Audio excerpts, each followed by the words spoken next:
I don't know who needs to hear this, but if you're a boomer or a Gen X, stay. If you're not a boomer and you're not a Gen X, you can keep scrolling. What are you going to do when they change the Social Security age from 67 to 70? Let's talk about it. Hi, my name is Andronique, and you have joined me in a series of the top 4 reasons why I left the United States. I left the United States as a United States citizen and moved to Paris, France last fall. I'm 60. 60. I wish I would have some government agency or some government tell me that I have to work until I'm 67, 70 when I've been working since I was 18. I'm done. I'm not doing it. But the sad part is, that benefit summary that you get where they tell you how much your Social Security could potentially be? Unless you've had high salaries and you've worked consistently without any time off, that payment is going to be shit. And we already know how much mortgage payments are, rates, property tax, rents. Where are you going to live if your Social Security payment is in the 2000s? So you're probably going to have to get another job to supplement that. How about this? They tell you how much additional you can earn. So if you want to get a part-time job at like Trader Joe's or Target, where I've seen older people, like 70-year-old people working, they tell you how much extra you can earn. And if you exceed that, they cut your benefits off. What the hell kind of shit is that? Other countries, when people retire, they have their retirement and that's it. They're treated with the highest level of respect. They respect and take care of retired people in other countries. Not here. They don't care if a 67-year-old is working at a Trader Joe's or sitting in a call center in a cubicle. Because the worker bees, right? They don't care.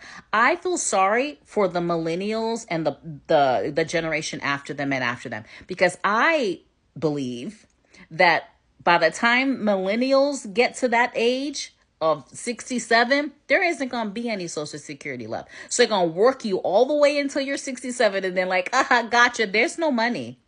Like, could that happen? No, it's not going to happen, because now in New York, for instance, they have that congestion thing that they're doing now. They got to pay some money back because the gig is up. The Social Security money is probably all gone. Where'd it go? Who got it? Right?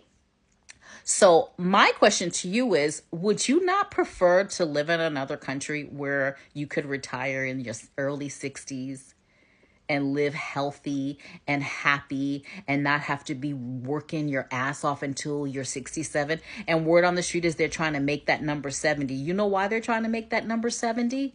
Because the money is gone. So they're going to tell you, sit in a cubicle. We're going to tell you where you're going to work, how long you're going to work, what you're going to earn. And we're going to tell you, if you want to supplement that, we're going to tell you how much you can supplement it by.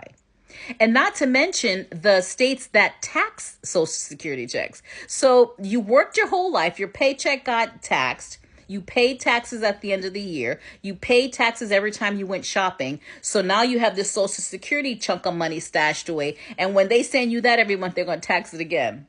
4 times? I don't understand. I am happy to help people move abroad. I have connections in several different countries. I moved to Paris, France because I love Paris, France, always have. But there's a lot of other places to move to as a retiree and not as a retiree. All kind of visas. I have the 411 on it all. I can just say, if Portugal's on your list, that D7 visa is getting ready to turn into a D8 visa. And a lot of countries are not approving visas anymore. So think about, do you want to stay here? Because we've already talked about the food. We've already talked about the taxes. We've already talked about healthcare. Do you still want to live here? Don't tell me that you can't move. You can. I promise you, you can. Trust me, you can. So let me know down in the comments. Would you leave? Where would you go to? When would you leave? And why? Thank you for following me. Thank you for liking this video. Thank you for your comments. And thank you for sharing. Bye.